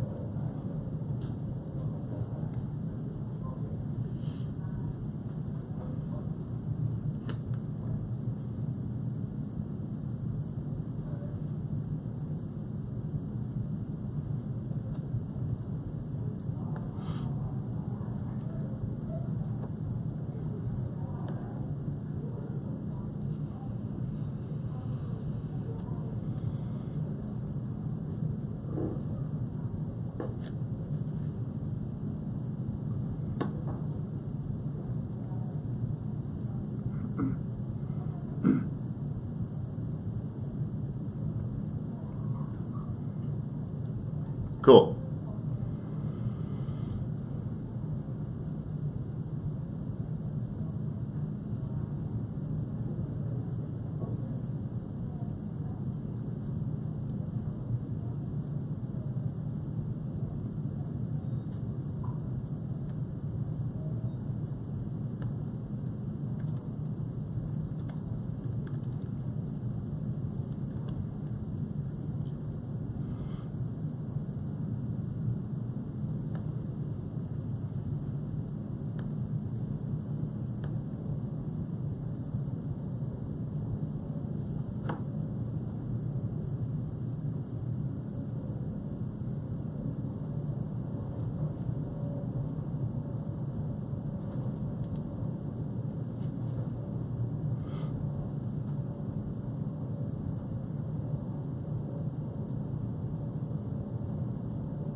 One final segment here on Dunc and Holder, and let's switch gears. LSU BYU.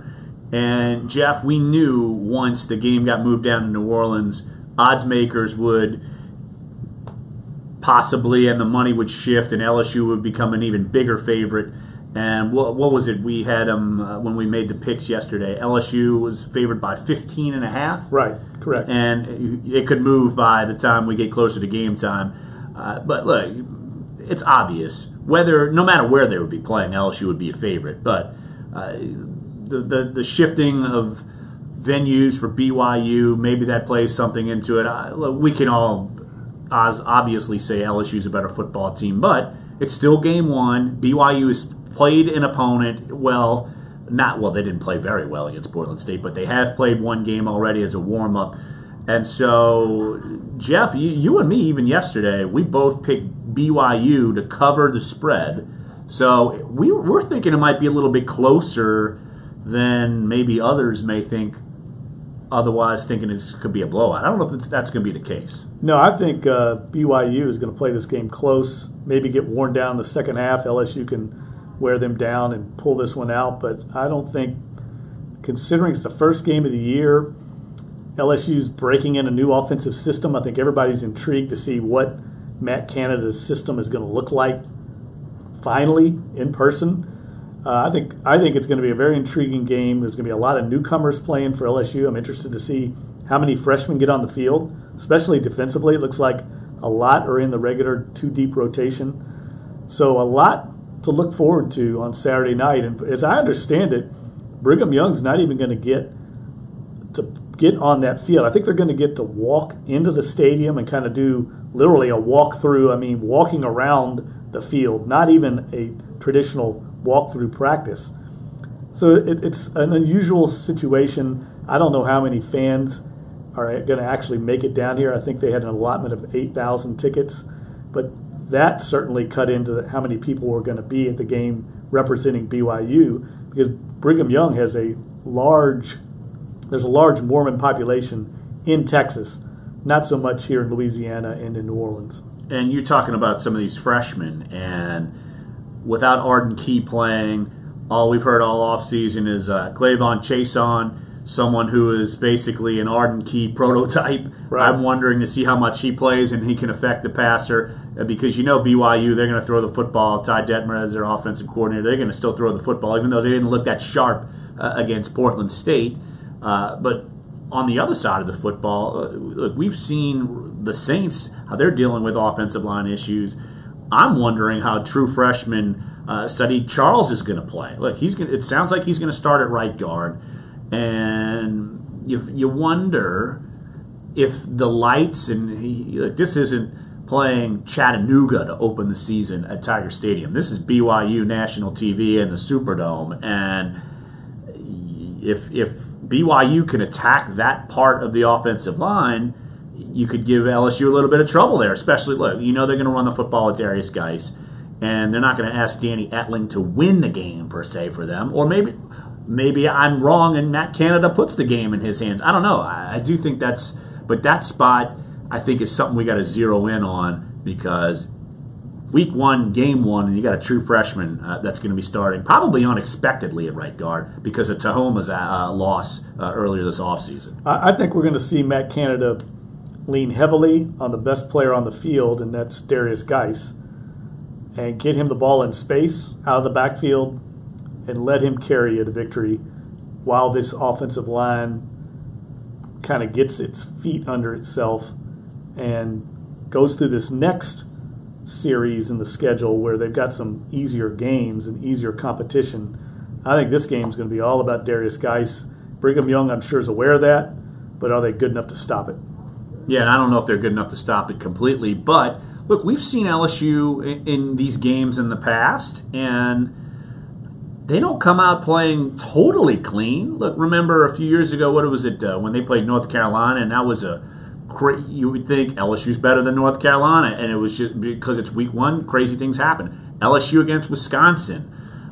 Look, you go in and lose that game. So even though LSU, you could put them man against man, and typically every spot on the field, you could make an argument they're better at, but you got to get it done. And when it's week 1, you never know how you're going to come out. You don't have. I know Ed Orgeron's tried to do. Oh, we're making these scrimmages preseason games.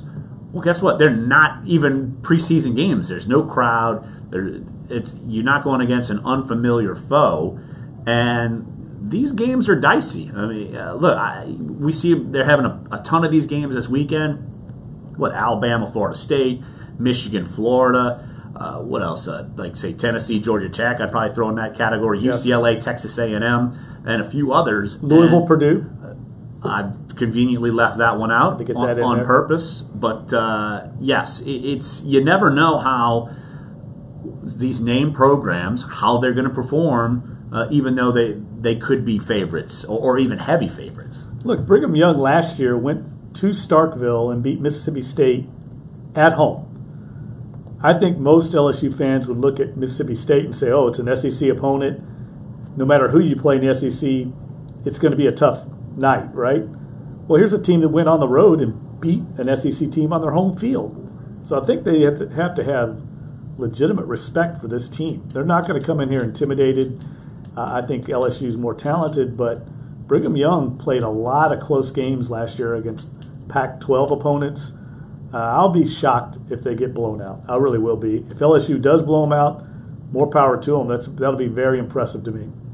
I'm wondering how much they let Etling throw the ball as far as making it wide open. I'm just curious because it sounds like the velocity's back. It doesn't sound like, the numb leg and all the stuff he's had to deal with. That sounds like he's got a clean bill of health. And if Danny Etling can play, I don't know, you compare him to the past, Matt Mock or like a Matt Flynn, he's not going to be a Rohan Davey, he's not going to be a Jamarcus Russell, he's not going to be a Mettenberger. I mean, he's going to be the other side of that coin. But if he can play within himself and be a little bit more than a game manager, then I think that's a good sign. I'm curious to see what they do with him, as opposed to just the Darius Geis show. I mean, that's predictable. I'm wondering if they bring some unpredictability and maybe let it fly. There's no question Matt Canada's going to bring some unpredictability. That's what he's known for. And I think someone like Danny Etling, like any quarterback, finally gets a chance to play in a quarterback-friendly system, is going to eat this up. There's going to be a lot of options for him in the passing attack that he didn't have, frankly, in Cam Cameron's offense. So I think LSU fans are really intrigued to see what Matt Canada does. And if they can get through this game, we've talked about it on the program. I don't want to look too far down the road, but Chattanooga next week at Mississippi State, who's still a little down, I believe, Syracuse and Troy at home, you're looking at probably 5-0 going to Gainesville October 7th.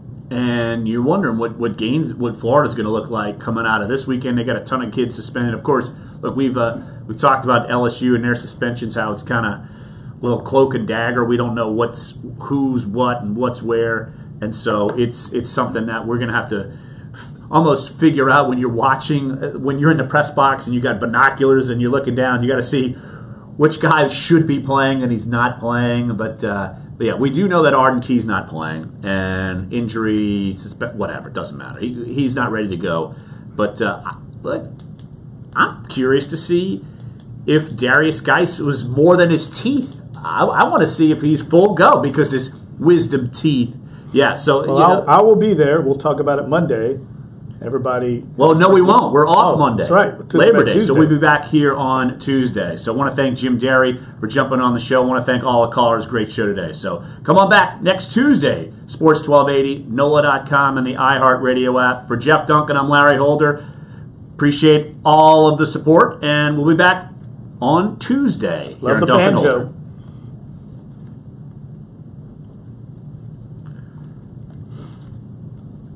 Thank you, sir. Appreciate it. Is that? What? Hey, it's all the same to me.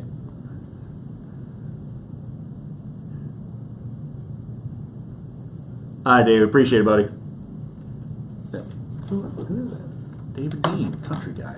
But I mean, is that the guy we had the other day? That's Yeah. filled in. Yeah. He's Angie had to go to like a meeting. Oh, what's that? How She told me. Oh, she did. Okay, I was in the loop. You were in the loop. I was like completely out of the loop. We were in the loop. Yeah. Yeah. I was not in the loop. I think you weren't here yet, or you stepped out. Yeah. I was wiggling my mouse. Yeah. David's like, I'm the country guy, so I do not hate country.